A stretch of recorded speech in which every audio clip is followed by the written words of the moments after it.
Oh, yes, yes.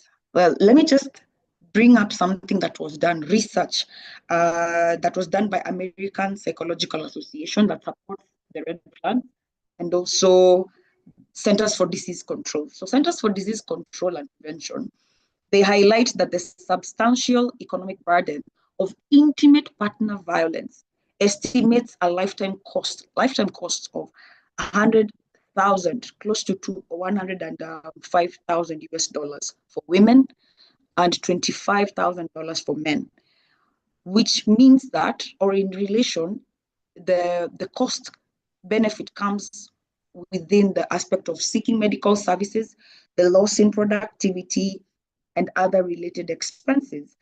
It is keen to note that the National Intimate Partner and Sexual Violence Survey, they reported that nearly 3 out of 10 women and 1 in 10 men experience intimate partner violence, stalking, control, physical abuse. So the key identifiable factors are the red flags that we tend to ignore. Number one is fear. Your partner will show you, fear. You live in a constant perpetual aspect of fear, of increased violence. If I do this, I need to appease them. Is something wrong with me? There will be increased violence or retaliation upon leaving, and it can instill a profound fear, making departure seem, for lack of a better word, perilous. Then there's aspects of low self-esteem. I see you in your hairstyle, I tell you it doesn't make me happy. Or you've dressed up in a certain way and I tell you I don't like that shirt, that color, on the reverse aspect, that color isn't suitable for you, you look pale, you need a darker color. So there's continuous abuse that erodes an individual's self-worth. You tend to look at yourself like you are the problem. Instead of remembering that you are fearfully and wonderfully made, you start noticing that, oh, all of a sudden I have left feet. My partner is the only one who can tolerate, or for lack of a better word, put up with this behavior. And then there's the normalization of the abuse, exposure to abusive dynamics. When you've grown up in an environment where the abuse was the norm and the culture of the day, you might think that love is associated with abuse. I remember I had a mutual friend growing up, and it was the school going days, campus days. And one of the things that stood out for me was she actually said that if her partner does not beat her, then she wouldn't notice that is love. At that time, I did not know what that is. I don't think we even coined a name for trauma bonding. It got so bad up until the day she had a broken arm. And then she started noticing, by the way, I think there is a problem, because she had grown up in an abusive environment. Then there's this aspect, red flag is financial dependence. You are led to having an aspect of economic reliance. The partner might not let you go to work. They would want to provide for you so that you depend on them. And then there's the emotional attachment for hope and change, emotional bonds coupled with, memories of better times or promises of change. I'll change, I promise you I'll change. There's a very interesting movie that depicted Colin Hoover's book, It Ends With Us.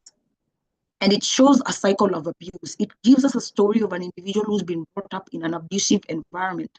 The mom, she used to watch the dad beat the mom up. And years later, when she's an adult, she settles for a partner who does the same thing. It got so bad to the point that he pushed her down the stairs.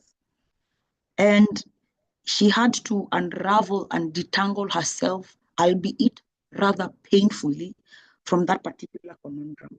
So there are red flags. Fear, will I ever find someone like this? Will someone ever love me with the stretch marks that I have, with my, my physical morphology, with my anatomy? Will anyone ever love me? Financial dependence, normalization of abuse, and that emotional attachment.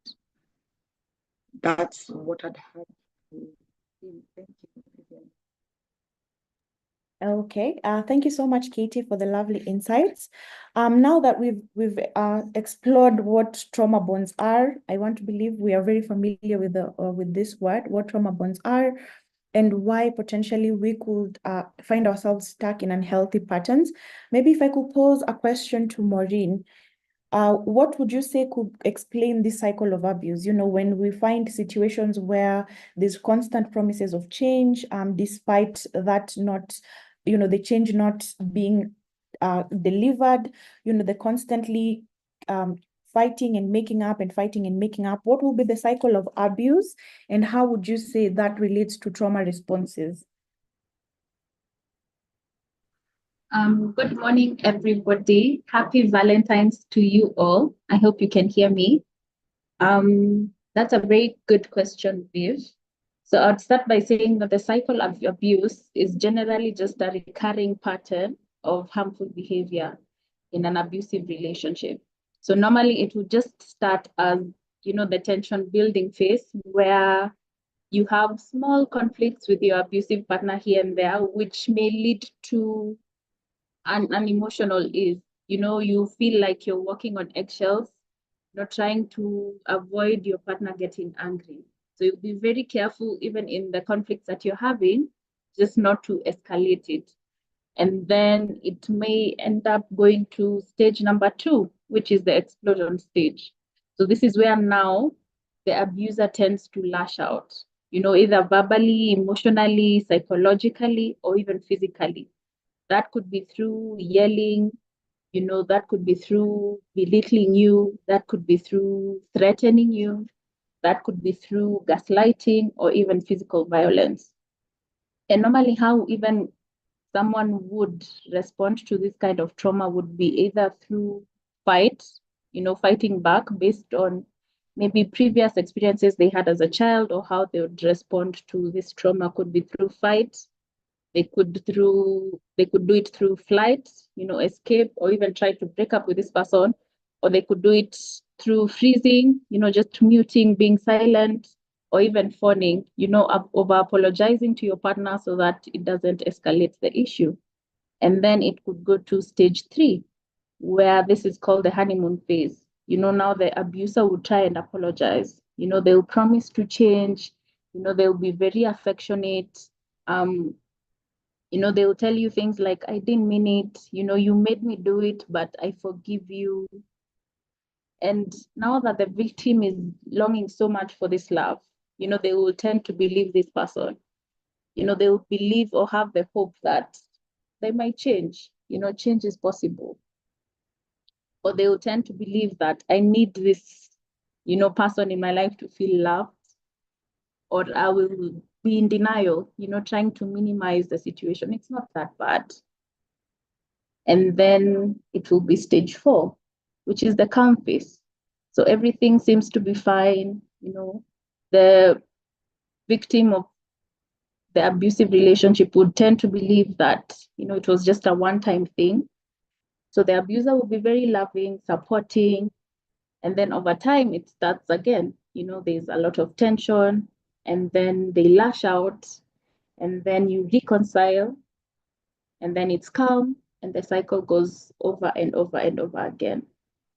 And this could be maybe because of a lot of things that maybe happened to them in their childhood, and that's why at times love does trigger unresolved trauma. When we are in love with someone, or when we are feeling this feeling of love, it tends to create emotional vulnerability, which may lead to resurfacing of old unhealed wounds. If this person or the abuser is constantly apologizing, promising me that they'll change, and then maybe I grew up in a very unfriendly childhood environment where I was abandoned or neglected, so I am in need of this person's love. So I'll do anything just to be, here in this relationship, still believing that they will change, and believing that I need this person so that I feel loved, so that I don't lose this person, so that the trauma of me being abandoned does not come back. Back to you, Viv. Thank you so much for that, Maureen. Just as a follow-up questions, what would you say would be some common signs that trauma is affecting a relationship? when we're looking at examples such as emotional withdrawal or fear of intimacy, would there be other common signs that would tell us there's an element of trauma that is currently being propagated within this romantic relationship? Yes. So apart from, experiencing emotional withdrawal from your partner, or even having the fear of intimacy, that is avoiding deep conversations with your partner, or feeling uncomfortable with affectionate gestures, hugs, holding of hands, or even sexual intimacy may feel stressful. There could also be hypervigilance, where you're overly analyzing texts, the tone of your partner, just to feel if there's a sense of rejection or abandonment, or you could even feel unsafe in a very healthy relationship based on previous traumas that you experienced in the past.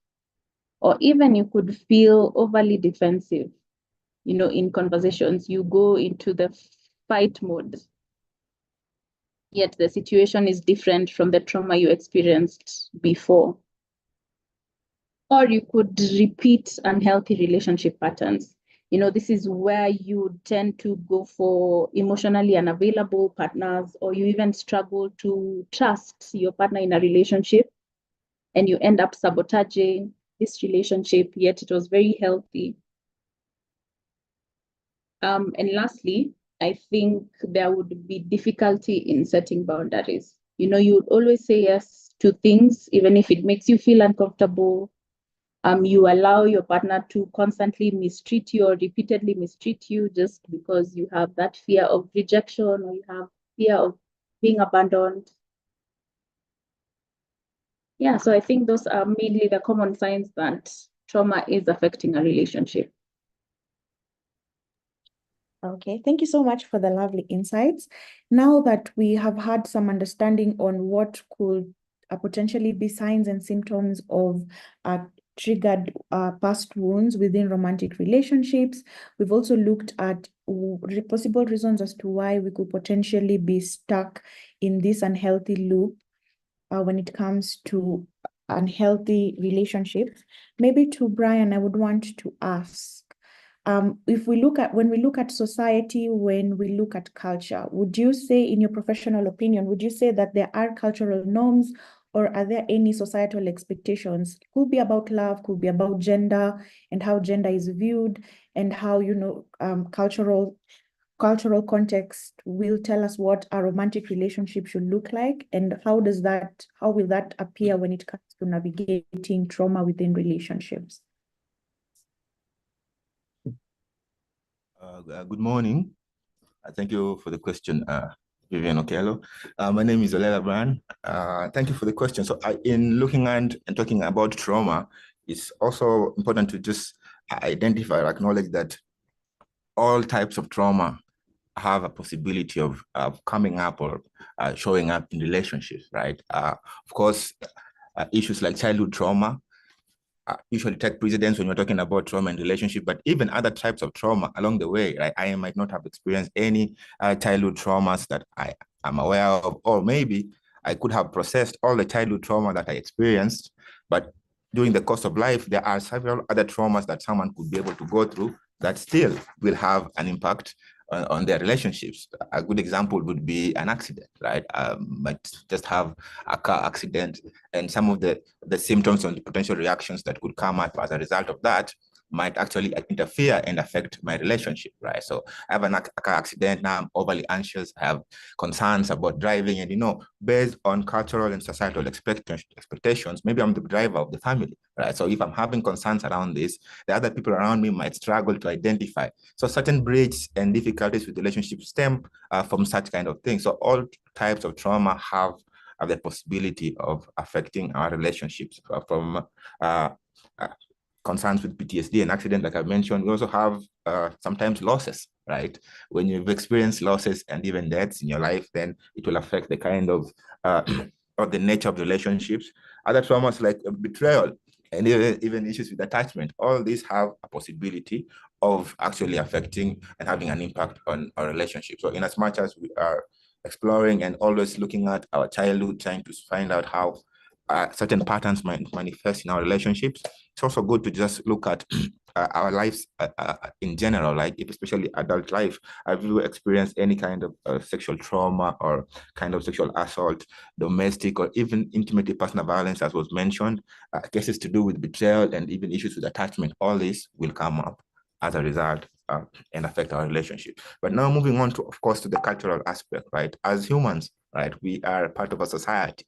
Most of our attributes are coined based on where we come from and our background in our society. So just looking at cultural and the expectations around trauma and how someone might be able to recover or process trauma, they have different roles.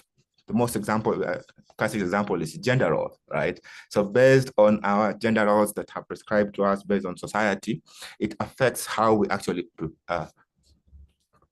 process and manage trauma. For men, it is almost encouraged, right, that we have to suppress all these difficult emotions. So if I experience trauma, I have issues with rejections, I have certain concerns with myself, I'm supposed to overlook that, right? And also, so sometimes for women, the kind of support that it's more open to them getting support, but even that can be a challenge, right? There sometimes can be perceived judgment over how long someone is taking to process a traumatic experience, right? So in as much as even for the women, sometimes the support and they're encouraged to process the traumatic experience that they've gone through, sometimes there can be a rush on the timeline. It's been 1 year, right? When are you planning to move on? So those are some of the societal expectations based on gender that could come out and play a role in how someone actually navigates any kind of trauma and how they might present or come about in a relationship. Of course, apart from gender, is access to support, right? As if already as a man, I'm expected to process that difficulty and move on, right? So even chances of me going out to seek support become very, very little, right? If a man was to undergo traumatic events, they're almost expected to rise above, right? Overcome it and then move on with other things. So the quality and the kind of support is not very present. Based on the genders, if two people actually undergo the same kind of experience, right, the kind of support might lean more towards one gender than another. And of course, now it's the societal expectations about availability and support, right? Based on the gender, again, the kind of support and the kind of empathy that people will have towards you and offer you also very differently based on this dynamic. So that is what I can share based on cultural and societal expectations in regards to trauma.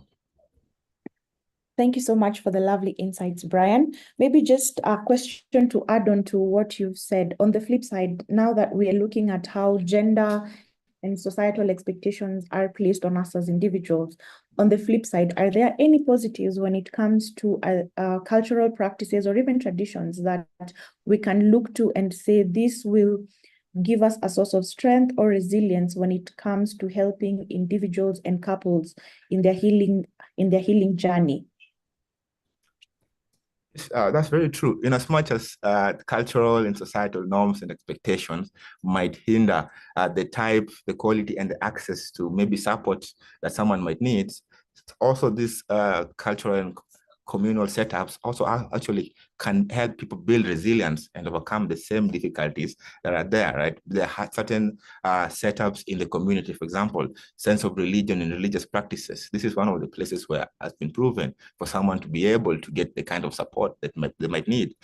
For most people in general, especially in our context, chances are someone might have access to a religious setting, a religious leader before even a professional, right? And especially for trauma, sometimes someone might even struggle with the symptoms. Someone might even, I am not processing my trauma, not because it's intentional. I am unaware that these are some of the impacts that these experiences I had. So when people typically will interact maybe more with their spiritual leaders or community members before any professional, there are setups in the community that can offer this even without going to professional. I just mentioned about the religious setups that are there, the community supports, right? You know, but sometimes in looking at trauma, at times you also have traumas that affect the whole community as a whole, right? We have disasters that can lead to traumas, and how people process that might even affect their relationships. because certain kind of traumas can affect my economic impact, right? My access to resources, belief and my resilience to bounce back.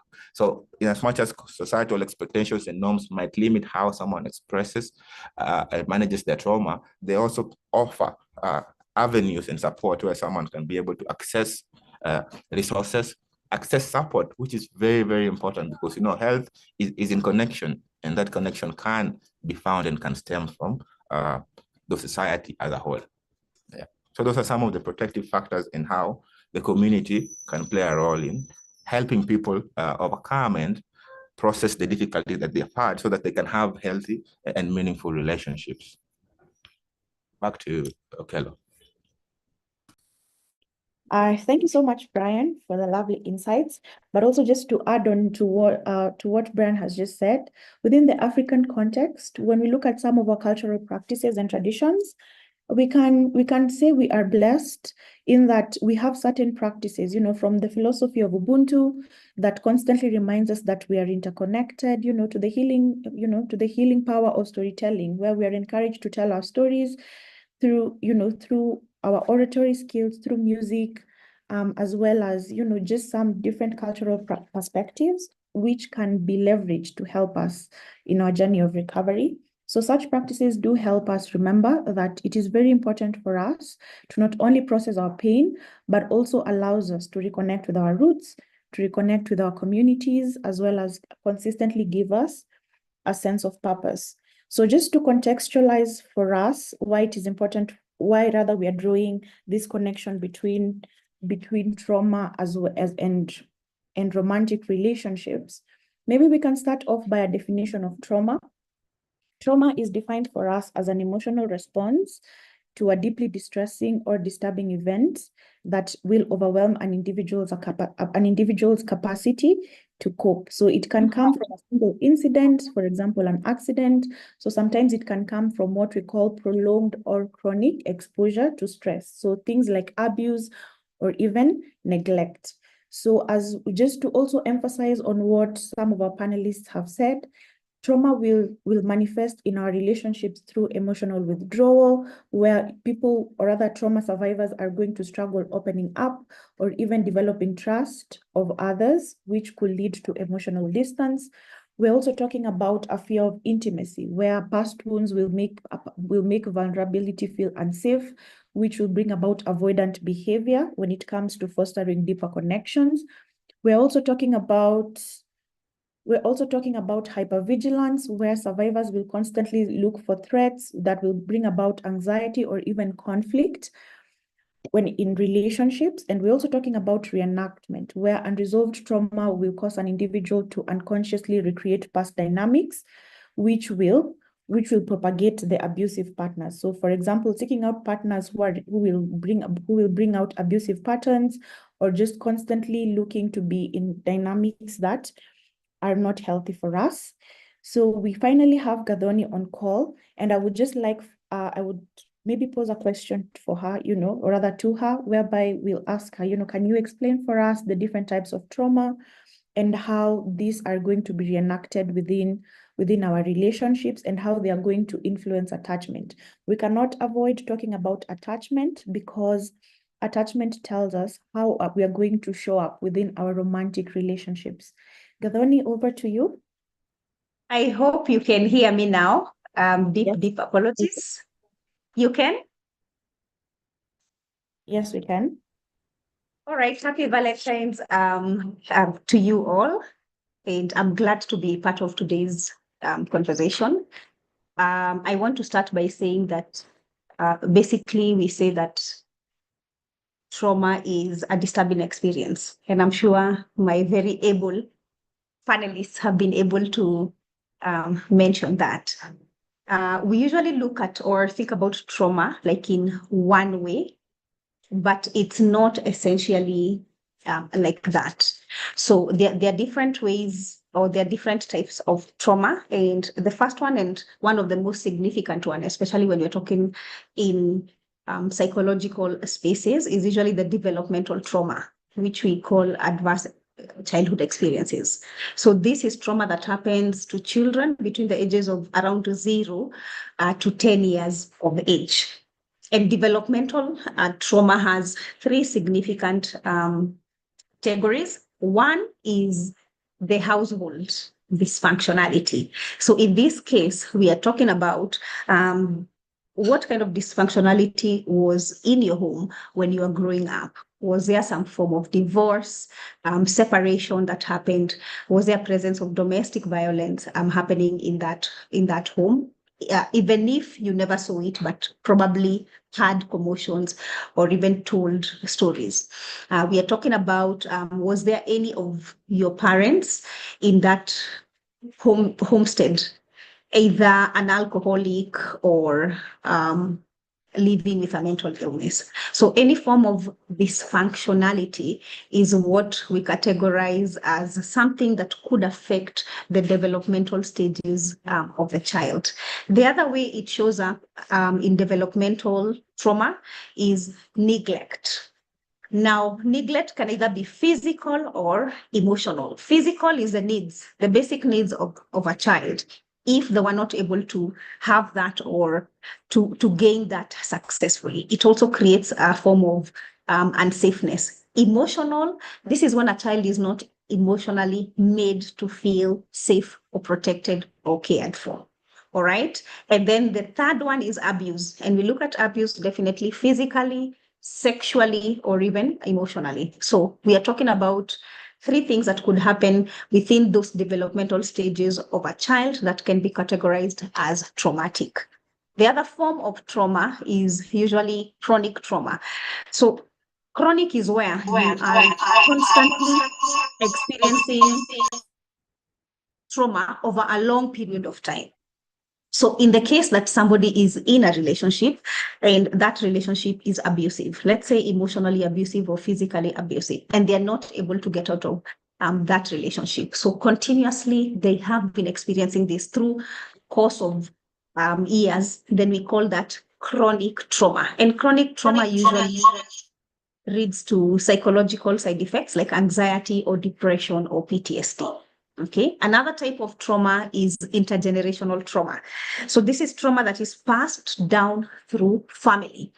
A good case example is, for example, if your grandparents probably went through some form of war or oppression, all right? So then those are individuals who brought up children with that level of either PTSD. So you can imagine how those children will grow up. Maybe they could be abused, maybe they could be emotionally neglected, all right? Then they become adults and attract other spouses, and I'll look into that in terms of how relationships end up getting formed. And then they get kids. And because they're not aware, they have not gone through therapy, they've not healed, then they also pass it to their children. So a lot of things happen. Like the kids who today would be in environments that are neglectful or have domestic violence and don't do anything about it, they are likely to pass it to the next generation. And then obviously we have vicarious trauma, which we call secondary trauma, is another type that is important.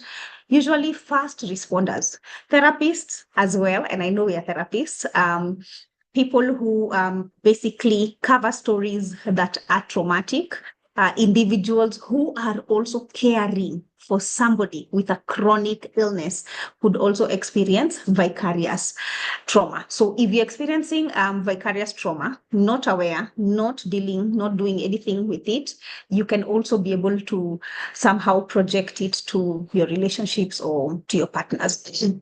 So just to summarize, that there are different types of trauma. It's not just one type of trauma individuals experience. Now, if it's developmental trauma mostly, then this child is likely to form different attachment styles. So ideally, we are supposed to have the secure attachment style, and the secure attachment style has low anxiety and low avoidance.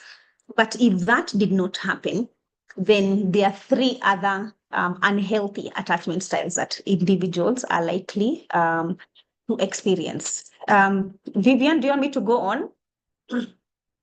Yes. Or should we revisit that later? Okay, we can revisit that later. Okay. But I would just like to pose a question to you onto that. Yes. So there's a quote by Stephen that says, we accept the love we think we deserve. And then there's one that will tell you the human capacity for burden is like bamboo. So it's far more flexible than you'd ever believe at first glance. So if we focus on these two different statements or these two different quotes, so how true are each one of them and what can we do about it? When now we are going to talk about healing strategies. So how do we cope? Because we have to realize that it's not all dark and gloom for us. There is one, start with the first quote. So the first one says we accept the love we think we deserve. Yes. I think it's true in the sense of it essentially depends on what it is that you think you deserve. Because if what you think you deserve is already flawed or already unhealthy, then that's exactly that you're going, that is exactly the kind of route you're going to take it. I always like to say, and sometimes when I'm having sessions with my patients, we try and look at what has been your norm through growing up, what has been your norm through relationships, what have been your patterns. So if, for example, your norm is what was toxic to begin with, then it means you're not able to see the red flags as the red flags. Therefore, in that case, you will accept what you think you deserve, because what you think you deserve is what looks normal. And this is for somebody who is not very, very unaware. So I usually say that you're likely to fall into similar patterns of maybe emotional unavailability or even, abuse, because you're trying to unconsciously emulate, unless you're living against that narrative. So if you're living against that narrative, then what you deserve, that definition changes, because it's from a space of more self-awareness, and you're more intentional, and you're looking specifically for traits that are against what you saw growing up. So in that case, you're likely to have more healthy traits. So a good case example, I usually say, if, for example, there was a lot of anxiousness, then you get somebody who is secure. And maybe this person wants to call you, this person wants to show up for you. It creates anxiety because it's not normal behavior for you. So then you'll hear people complaining out loud, as in, this person is always calling me. Why are they always texting me? Why are they always telling me good morning? Why are they always wanting to meet up? Because even though that's how relationships ideally should be, communicative and expressive, it's behavior that it's completely abnormal for that individual. So they're likely to reject it and look at it as, too much into their space. So, yeah. Okay, thank you so much for that. And that ties down very well to this next segment where, as we're saying, it's not all dark and gloom for us. There's hope for us who find ourselves in these unhealthy patterns. So before I pose my question to you, maybe I would like to ask our audience, when you look at it introspectively, are there any strategies that you have found helpful when it comes to building healthier relationships? So that is to our audience. But to our panelist, Gadoni, I would maybe want to ask you, how then can individuals cultivate self-awareness to ensure that they break free from some of these unhealthy dynamics that they could potentially find themselves in?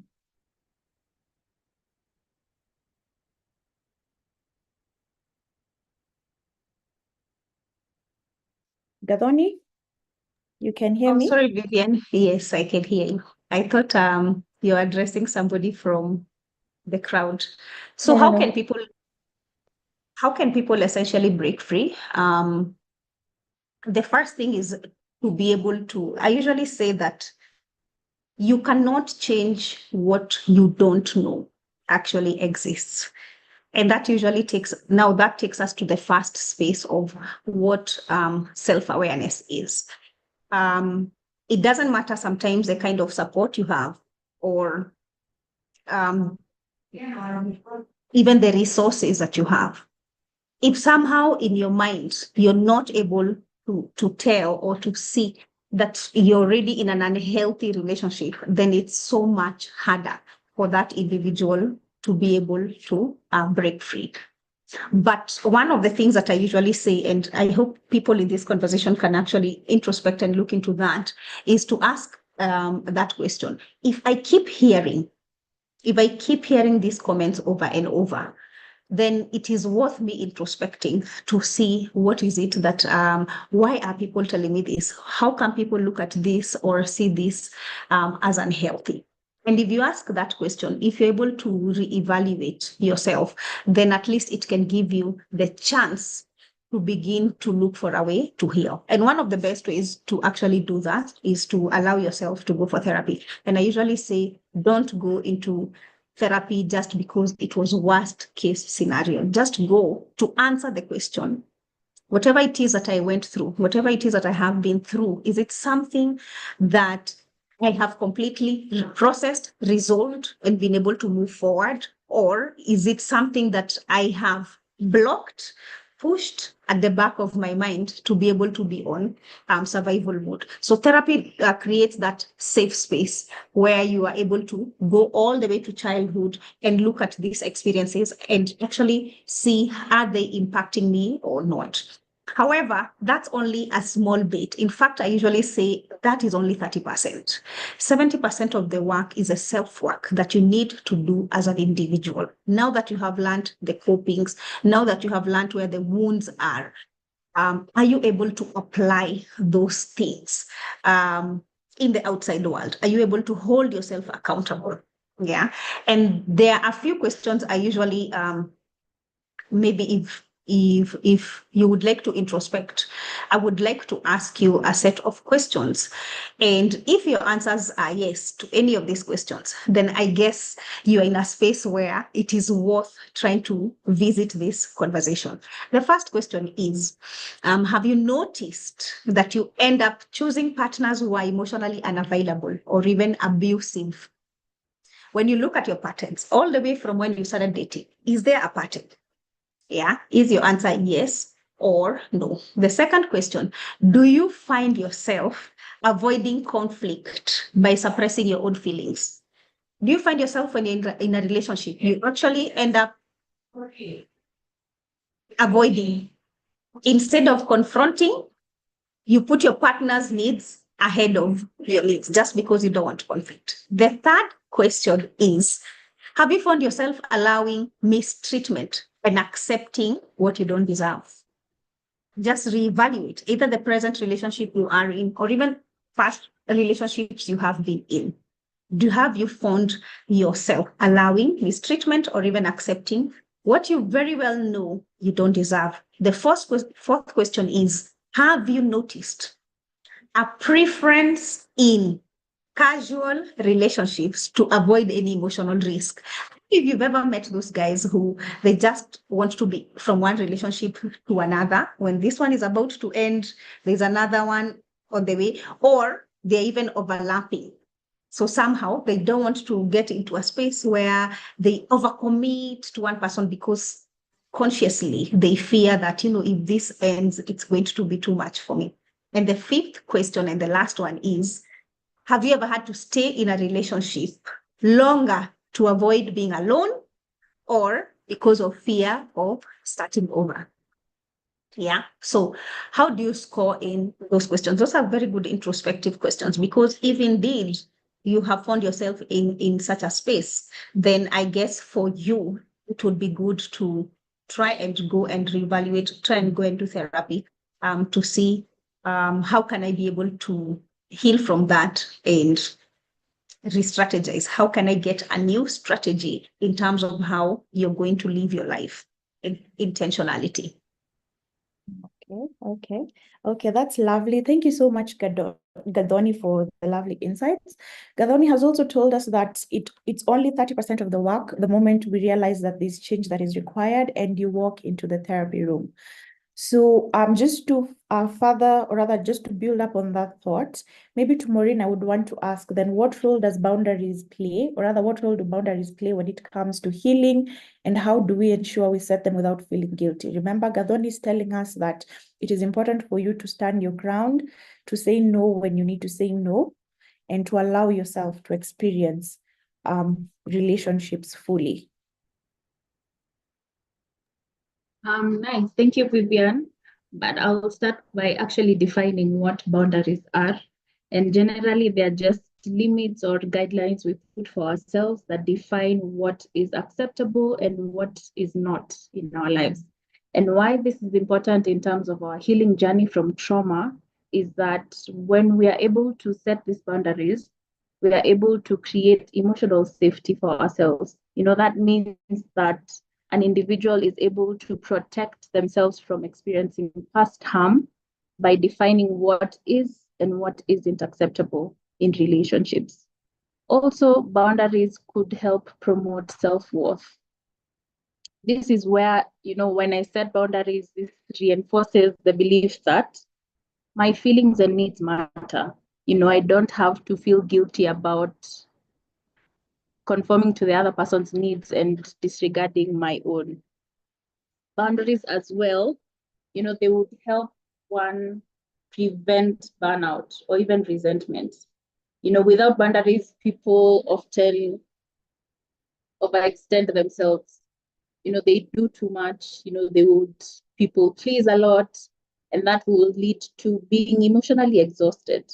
So when we have, firm boundaries, we are able to prevent that kind of burnout. And then lastly, we are able to break this trauma cycle. Remember, we mentioned that it normally happens in a cycle.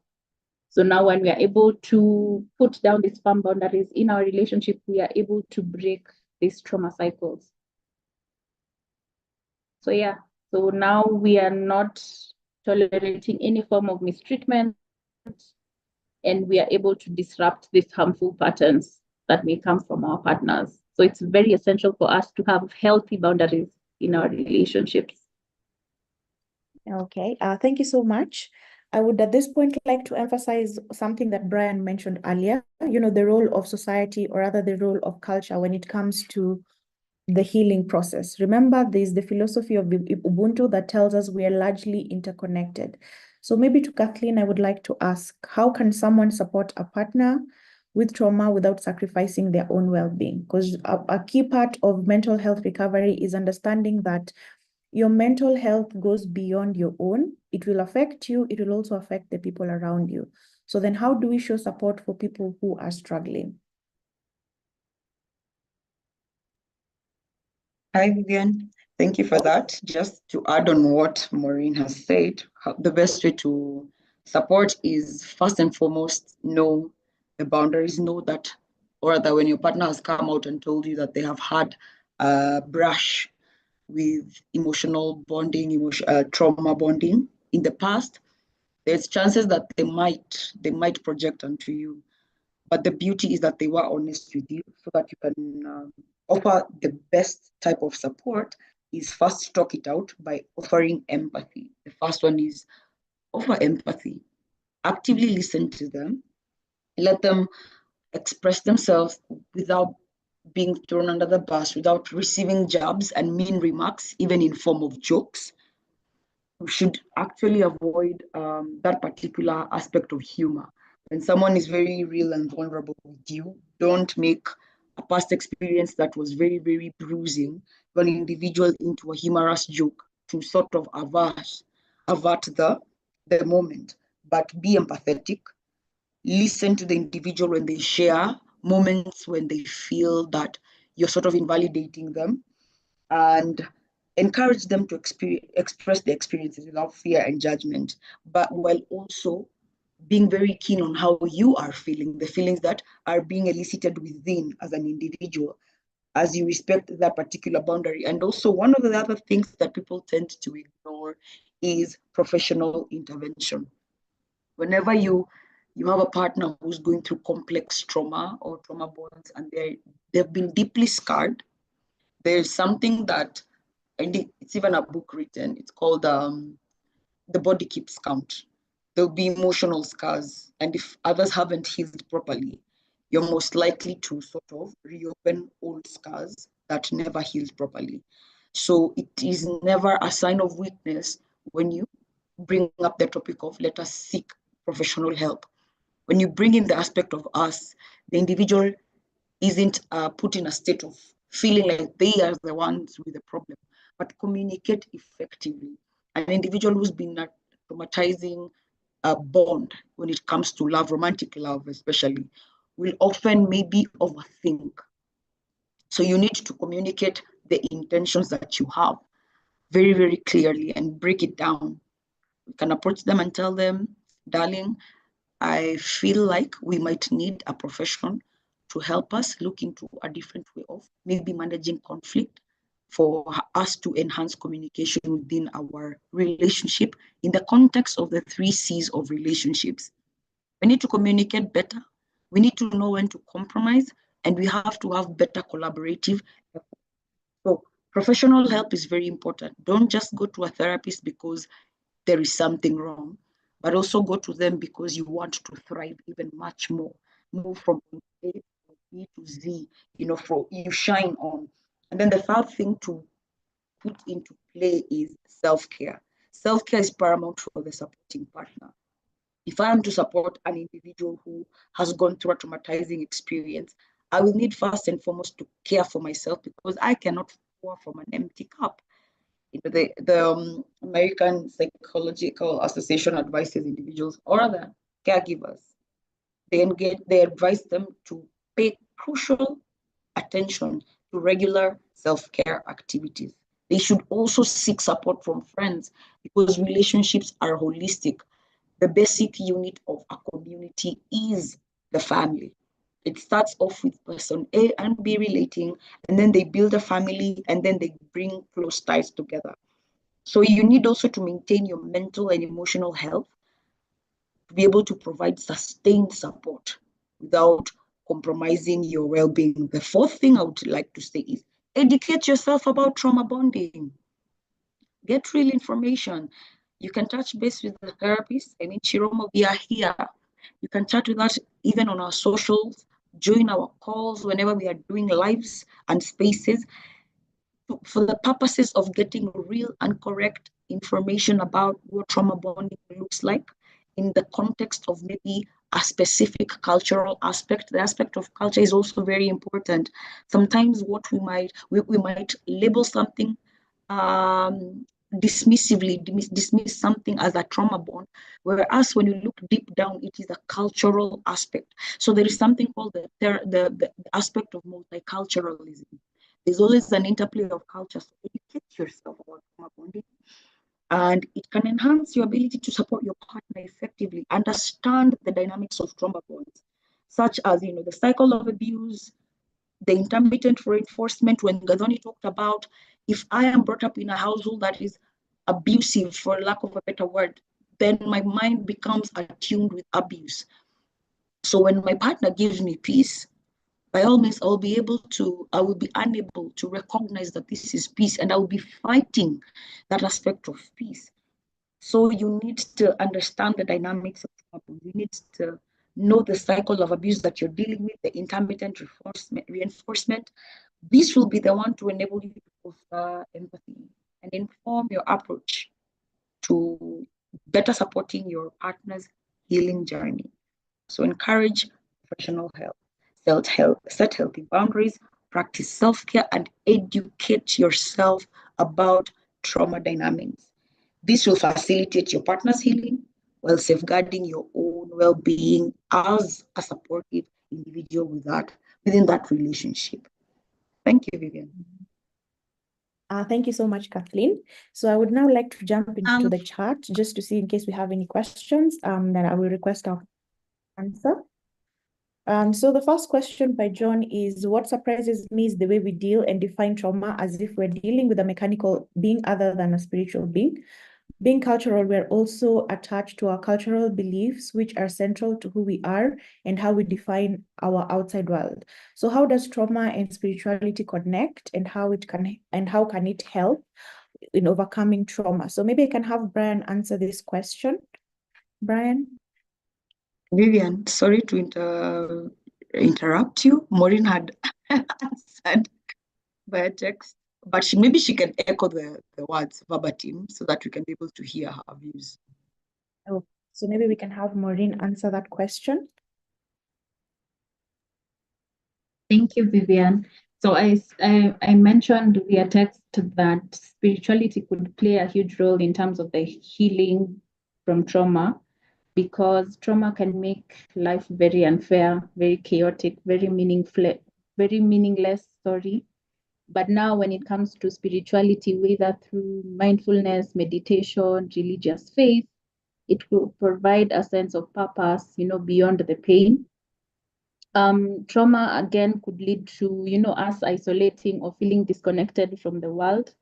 So now when it comes to spirituality, it could foster reconnection with oneself, a higher power, or even a supportive community just to help in the healing journey, or even with forgiveness. It's not easy, but with spirituality, it can help release this resentment and promote healing. And even foster post-traumatic growth. Once we find this meaning, we are able to grow past the pain or past the trauma itself. Okay, thank you so much. So maybe this could be a follow-up question to Gadoni. So Stephen asks, could psychiatric medication influence, into brackets, the side effects, or manage the romance or trauma relationship? And a follow-up question to that was, the African male gender tends to have the lesser trauma or romantic support systems.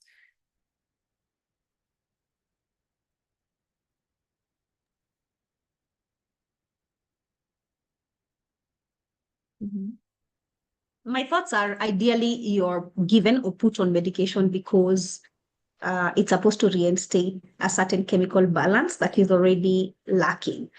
So essentially, if somebody is unstable and they are put on medication and stabilized over a period of time, then they are able to be in a better position in terms of responses to the little everyday daily function.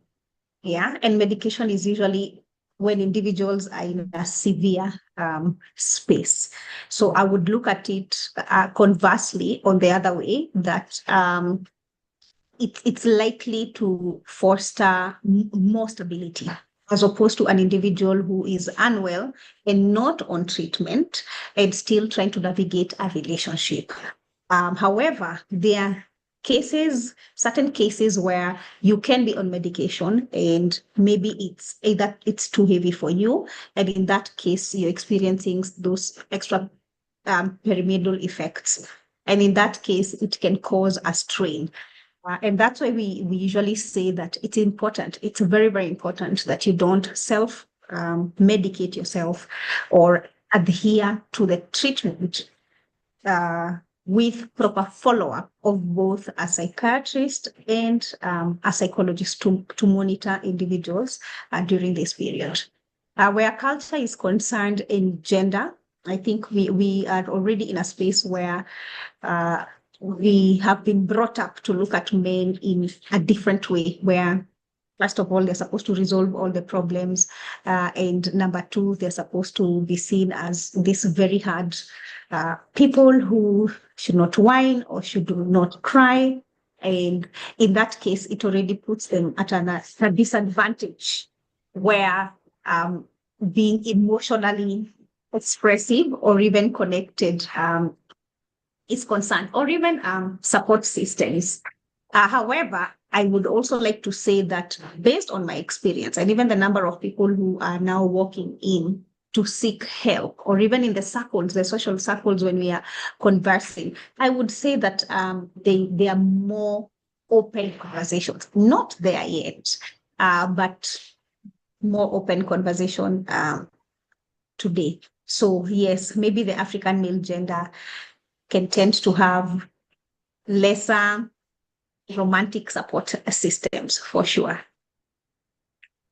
Yeah. Okay. I wanted to add something before Thank you so much for that. step out, And then Vivian.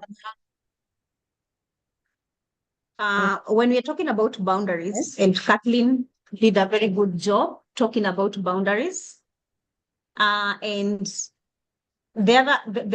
one of the things that we forget is that it's okay to actually, even if you really want to support somebody, it's okay to step back.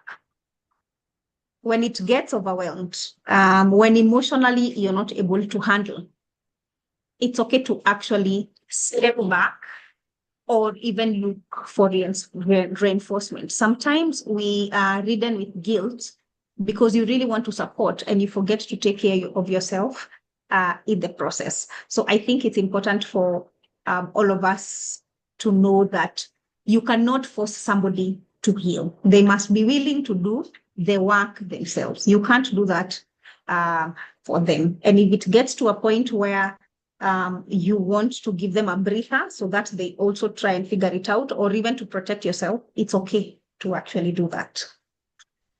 Okay. That's lovely. Thank you for the emphasis on that.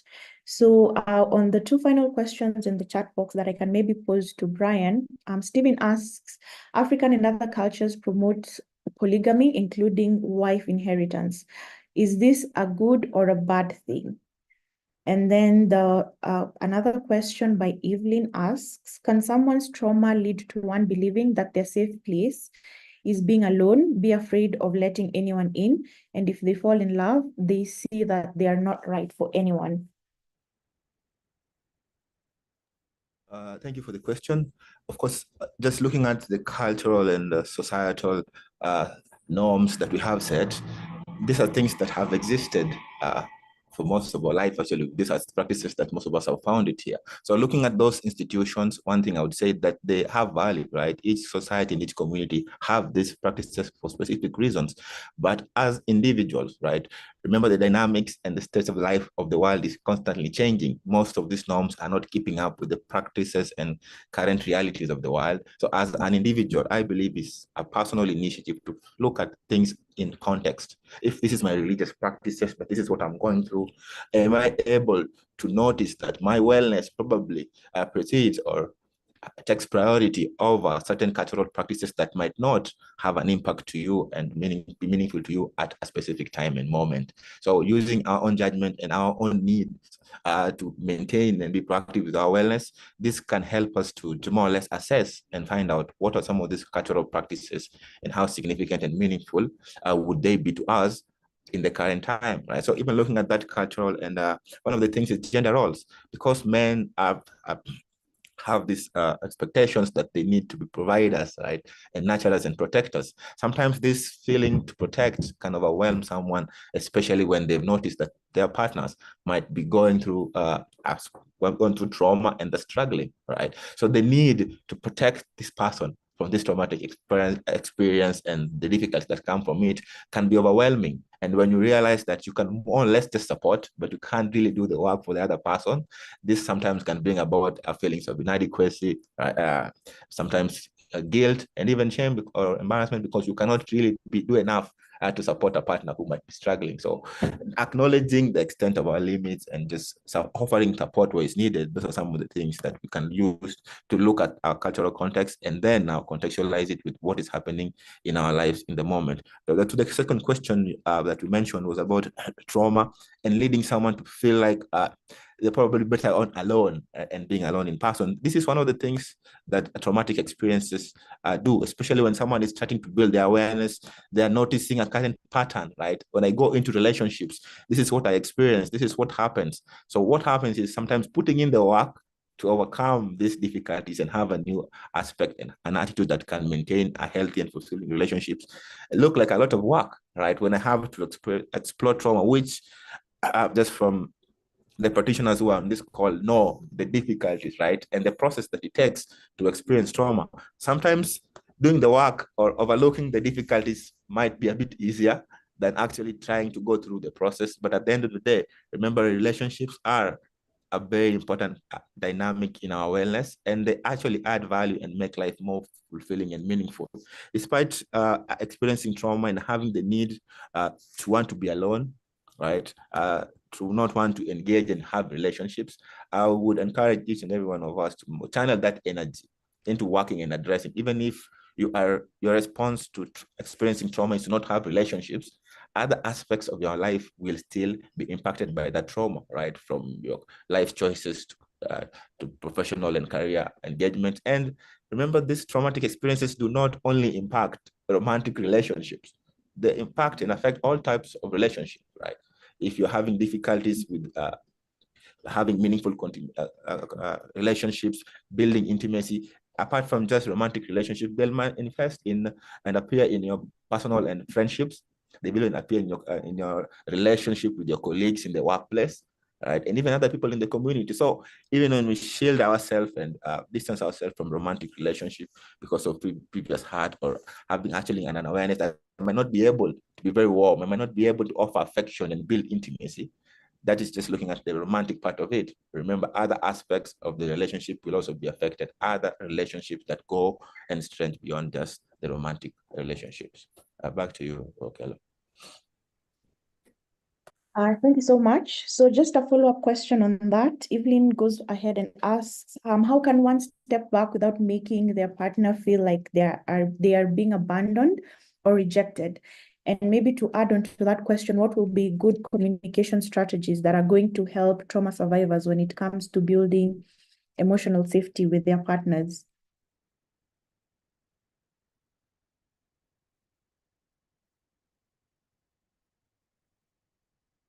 Do we still have Brian on the call?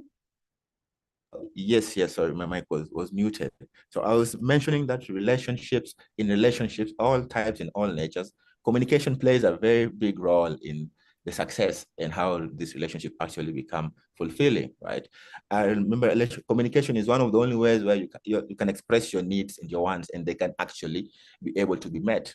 Most people who've experienced trauma and have difficulties with intimacy, sometimes they feel like a burden, right? So what will happen is they will tend not to ask and request and state their needs assertively, in knowing that I'm already too much. I am unable to show up emotionally. I'm unable to offer this. So even if I have certain needs, I might just overlook them because of a certain shortcoming that I might be having. But just in terms of communication and using it as a tool to just build emotional intimacy and overcome the difficulties with trauma, we have to just be able, first of all, start from, as been mentioned before, from a place of awareness, right? We always say we move from the known to the unknown. How is this traumatic experience is presenting in your relationship? Then now you can use that information to move forward. Then even from the term of the intervention that we are mentioning here, like developing or establishing boundaries, that's a very good, solid way of managing. But one thing is to establish boundaries. The next thing is you have to be able to communicate these boundaries very, very clearly, right, to the people and in your relationships with your love. So once those boundaries have been established, they have to be communicated, and then you have to just be consistent in them, right? Making sure that your boundaries are not breached. But in communication, we try to be as assertive as possible, right? Using I statements, not blaming other people for difficulties we are having within ourselves, because that would be unfair. Taking ownerships for some of the decisions that we make, all right, and the difficulties that we have to be. So when you take ownership, when you don't lay blame in places that they should be, then the relationship becomes more open. It's easier to build empathy in such kind of a relationship because showing compassion to each other is easy, right? And showing compassion is easier from a place of awareness. When I know what my partner is going through, when I know when other people in my relationships are experiencing, that will be a very, very good and solid way. But most importantly, for people who have experienced relationships and trying to build close and intimate relationships, you have to develop a shared language. Remember, when you have a tendency to stonewall, shut down, and go numb in the build of a discussion or a disagreement, right, as a response to that difficulty, you have to be able now to find other ways of communicating. Develop ways that are very, very specific to you, right? Develop a way of asking for a timeout. If you already know that this thing is getting heated, I have a difficulty with emotional regulation, then how am I going to ask for a timeout in that kind of environment, right? What are some of the ways in which I can be able to comfortably, right, express my needs, ask for a break, avoid getting the communication a lot heated up in the instance of misunderstanding, right? You're unable to find out, oh, this traumatic event happened to you when you're a child, right? How is this still affecting you at the moment, right? Communicate that kind of experiences to your partner, because they might struggle to understand because they have never gone through it, right? So rather than just expecting other people to know by default, right? One of the things with boundaries is definitely telling people how to be around us, how to manage us. This is the difficulties that I experience, and this is how you can navigate it around me. So the second question that we asked was, how can one step back without making their partner feel they're being abandoned or rejected, right? Remember, first of all, is you need to be able to have an understanding of your limits, right? Yes, remember, everyone has a limit. Like even the practitioners, even as we try to help people navigate traumatic events, we are very aware of how much and the extent of help we can be able to give. Remember, help doesn't necessarily have to come from me as a loved one or as a partner, right? Even enabling someone to be able to open to professional help is still assistance. If I do not have the resources to help you navigate a traumatic experience, right, then I should be able to assist you, to encourage you to go to a professional. Like Kathleen Mudoni mentioned, right, talking to your partner, telling them that let's go in, right, for this. Of course, you might do most of the work to process this trauma, but as a couple, right, as people in a relationship, any sort of relationship, getting to process difficulties and experiences from trauma needs collaborative work. So acknowledge the extent of your limits, and then encourage people to go to professional. As an individual, you might not be able to tackle all aspects, right? Because even professionals, they still have specialization. I might be good at tackling one element of trauma, then for another part of trauma, I might refer to a colleague. So you can imagine an average person, an average family member trying and attempting to take on this process alone can be very overwhelming and actually very tedious. So if also noticing that, as Gadoni mentioned, issues to do with vicarious trauma and the rest. So sometimes you need to know when to encourage our loved one to get professional help for assistance, acknowledging that we don't necessarily have to offer the first-hand help by ourselves and alone. Back to you, Vivian. Thank you so much, Brian, for that. So a follow-up question was on how to communicate. Just to emphasize what Brian has mentioned, when we are communicating, we have to ensure that our communication is assertive, in that, you're practicing active listening, you're being very clear and concise in what you want to say. You also want to be considerate of the person. And so considerate means your choice of words, the tone of your voice. What am I going to say? Of course, taking ownership and being responsible for what you're going to say. So the use of I statements.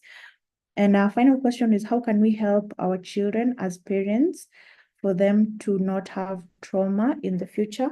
I don't know if we have Gadoni on the call. Maybe she can answer this question as we wrap up.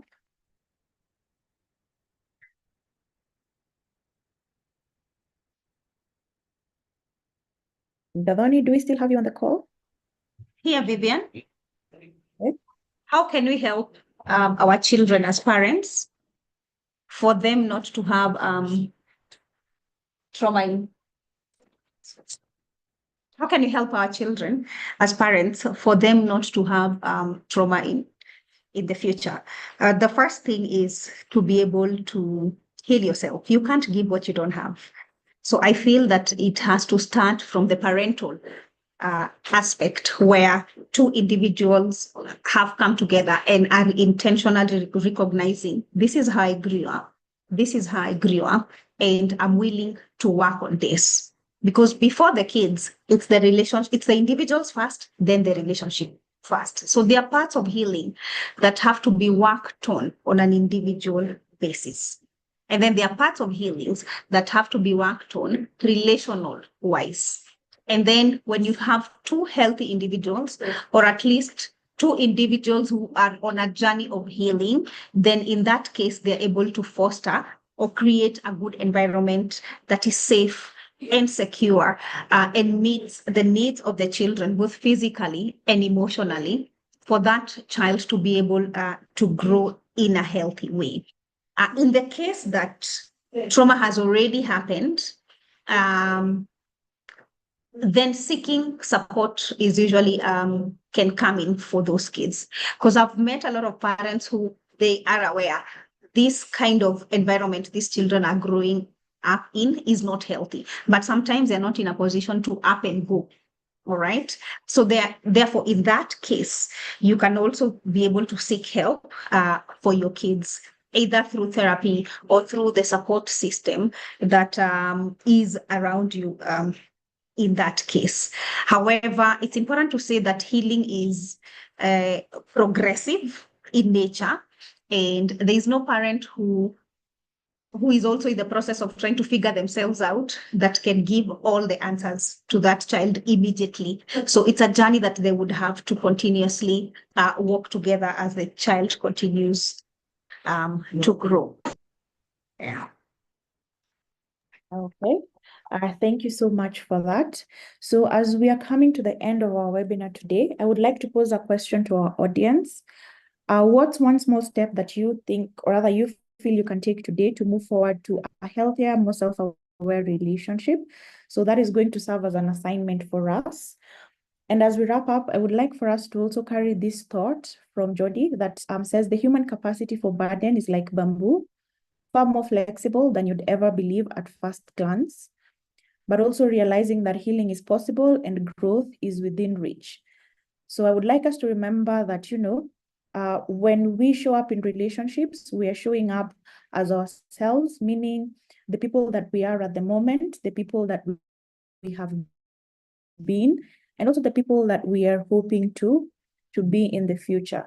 So meaning if we're looking at past, present, and future selves, we are deeply intertwined when it comes to showing up into our relationships. So meaning how we show up, our personal experiences, our cultures, and the societies we live in do not exist in a vacuum. It means all these are going to affect how we show up in relationships. So while trauma can leave scars, it doesn't have to define who we are. And when we choose to cultivate self-awareness, when we choose to set boundaries, when we choose to embrace the strengths both within ourselves and strengths from our cultures and societies that we can leverage in our healing, then that means we can transform our pain into something positive. So something that's of growth, something that allows us to build connections, which will show us that we are not only resilient, but also we can live lives that are fully fulfilled.